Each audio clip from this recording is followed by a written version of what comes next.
Good afternoon. It's Wednesday afternoon, and I want to do a quick video. I have a lot of sessions today, but this is coming up a lot. I want to talk about the predictive mind. The brain has a tendency to fill in the blanks. I'm sure you've seen the stuff on social media where someone has a sentence that's written and you read it, it seems normal, then you go revisit the sentence and there's double words or there's missing words. The brain skips over all that stuff and fills it in. It predicts what's about to happen.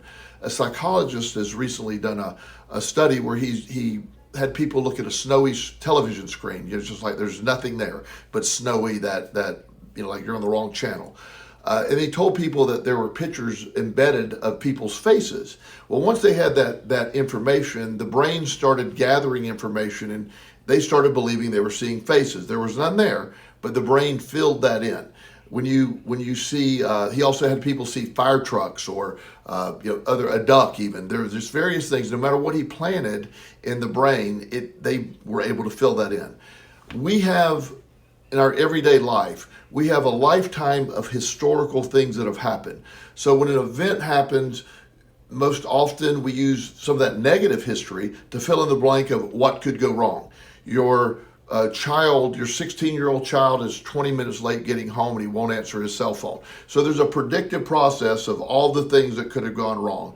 I have, as many of you know, I lost my son TJ, and when I got the call on a Saturday morning, that he had passed away at 6 a.m., the ringtone on my phone is something that later, over the next several years, had the ability to instantly trigger me back to that moment. I would fill in the blank of anytime, if it wasn't my phone, I would hear somebody else's phone ring, and I could be brought back to that moment and filling in the blank that must be bad news. I literally changed the ring of my phone because it was something that I would get a startle when I would hear that ring. Fortunately, after time that has passed, and it doesn't happen as much, but we have a whole litany of stuff going on in our brain that our boss looked at us funny or he ignored us. So he's clearly going to fire us. And your brain will create entire scenarios that are not appropriate, but yet they become part of your reality. And that can ruin your day. That can create anxiety. And as a believer of the law of attraction, once you start feeling those things, then there's a tendency to attract those things. People that are fear being alone almost create the scenario of being alone because they predict that's going to happen.